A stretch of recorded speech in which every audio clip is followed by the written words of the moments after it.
What's the best lesson you took away from someone else's wedding?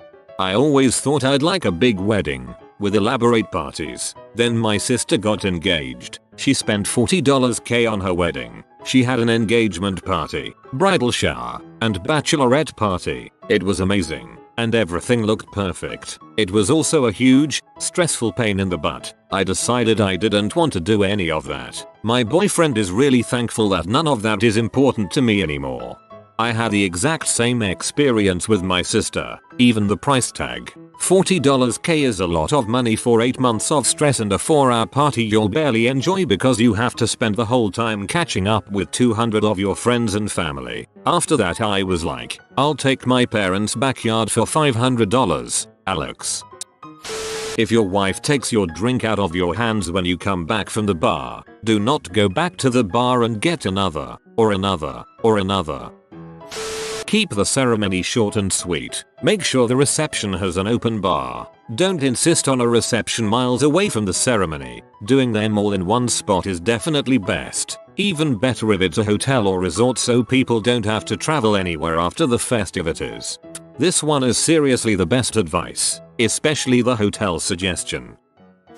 Be on time. The last wedding we went to was during July in a small country church with no air conditioning. The ceremony was 48 minutes late starting, and the stiff wooden pews added to the discomfort caused by heat and humidity. We learned later that the only reason for the late start was because the bridal party was involved in picture taking and video recording in advance of the church service. Meanwhile, the guests just sat there or got up and walked around in the cemetery adjacent to the church building. I was in a friend's wedding and she wasn't even freaking dressed when the ceremony was supposed to start. We were still at the hotel, getting ready. She threw a fit, hated her hair, made the hairstylist go out and buy extra hair extensions for her, then hated her makeup and it had to be redone. We were nearly 2 hours late. I was freaking mortified. I officiate at weddings, and one thing I've noticed no one ever does, that I'm going to do at my own wedding, if I ever have one, is have 1 or 2 babysitters there for the ceremony and the reception. They can take the littlest kids somewhere else during the ceremony itself so that the parents can actually pay attention and there are no disruptions. And they can be in charge of keeping an eye on the kids during the reception so the parents can actually relax and have fun. I don't know why no one ever thinks of this, but I've literally never seen a babysitter at a wedding. I feel like it'd improve the experience for everyone. I also feel like there's a better word than babysitter for this, but I can't think of it. All the money in the world can't mask an obviously doomed relationship. So much this. When I lived in Vegas, 88-92, during the construction boom, I went to a very expensive wedding for a marriage that ended up lasting 7 months. Also, the bride had been banging my roommate 48 hours before the wedding. My roommate was not the groom. Don't tell the preacher you don't have a job. The preacher made an announcement at the wedding. The groom took a lot of guts to get married without a job. Also, don't tell him you're pregnant if your family doesn't know.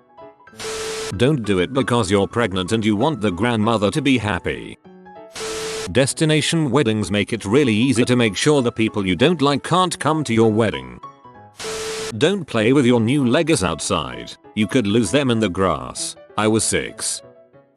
I read in an article that a couple banned camera phones at their wedding. This was to keep all the guests from suddenly becoming professional photographers. I finally saw why at an uncle's wedding when half the guests were out of their seats literally blocking the professional photographer to get that great photo with their stupid iPhone. If you're paying thousands of dollars for a photographer, then tell your guests to stay the heck out of the way. If you're going to have the reception in a 2-story barn with a lot of stairs, maybe you shouldn't invite the elderly and a severely disabled man. For the reception, make it open bar. Get the food out ASAP. Do the speeches during dinner. Keep them brief. Get everybody on the dance floor after dinner, and the bride and groom set the tone, so they need to keep those smiles on their faces and lead the way. Things will go wrong. Don't sweat it, just deal with it and remember that everybody is on your side until you start acting like a spoiled brat. My wife and I are still getting compliments about our wedding reception 15 years later. Long ago, I learned that weddings are the best place to play music. They pay better than most gigs. Though you are relegated largely to cover songs, you have a captive audience who are nearly obligated to enjoy themselves, and there is 95% chance that some or all of the wedding party and their families will get drunk. This results in the schedule getting thrown off unequivocally. So as a musician, you get free food, free drinks of course, we are used to those, but still a positive. And then you only have to play for an hour, because the best man threw up during his speech, and no one could find the father of the groom, and the venue has a hard stop of 10:30. It's good work, if you can get it. Tell guests no cell phones during the ceremony. I've seen so many professional photos be ruined by guests walking in the aisle, blocking the photographer and just overall being a nuisance to other guests by trying to take horrible quality pictures. My friend was so disappointed with how her altar photos came out because so many of the guests were standing around, blocking shots with their cell phones out. Don't propose to your so if you both attend another couple's wedding. In fact, don't even make it look like you're proposing. Here's a personal anecdote. I was a groomsman at a wedding in February, and just before the big picture of groomsmen and their bridesmaids, one of them fell but managed to land on his knees, facing his bridesmaid. Lots of gasps happened until he apologized and clarified that he fell. When you are walking back down the aisle after the ceremony, turn around and look at your guests. You will see most of the people you love clapping, smiling, and crying with joy for you. If you are having an outdoor wedding, be sure the guests aren't facing into the sunset. All it will do is black out the couple and roast your guests' retinas. Having a swimming pool just off the dance floor is a stellar idea. Never let someone debut their 12-minute experimental spoken word poetry and handheld xylophone performance in the middle of your ceremony. I went to a friend's wedding where his half-sister stripped down to her bikini and did an interpretive dance with a hula hoop, with LEDs and sparklers, like something you'd see at Burning Man. Frick, that was awkward. Don't spike the, already alcoholic, punch in the hopes of getting everyone really drunk so they have more fun. There might be a few good stories as a result, but for the most part you're just going to get a bunch of people wobbling around, falling asleep, throwing up and or leaving early. I really don't know what he was thinking. A common characteristic of drunks is that they can't comprehend people having fun while not drunk. Get a freaking photographer who knows weddings and will ask who you want pictures of, or make sure you tell them who you want pictures of. My brother got married last year and there's not one picture of my sister or I with him. Not one. They are already divorced, but still. The guests won't stick around if you don't give them something to do. Friend got married. He didn't want to see the dress before she first walked down the aisle and neither of them wanted to risk getting food or drink stains for the photographs. So, immediately after the ceremony they wandered off to get pictures taken and left the guests alone for an hour in the reception hall. No food because they didn't want anyone to eat before they got there. No music because they wanted to have the first dance. No, well, anything. I was a groomsman so I was out there getting my picture taken and doing poses. But most of the guests just stood around awkwardly for about 15 minutes before getting bored and leaving. Yeah, don't have a boring wedding. Do not hold your bridal flowers during the entire ceremony. Hand them off to your maid of honor when getting to the altar. My aunt held hers throughout the entire excruciatingly long Catholic ceremony and since they were cheap flowers they dripped ugly, dirty brown water all over the front of her dress. It's okay not to waste a lot of money on a huge white dress and a giant ceremony at a church if that's not what you want. A small wedding at the town hall can be just as lovely.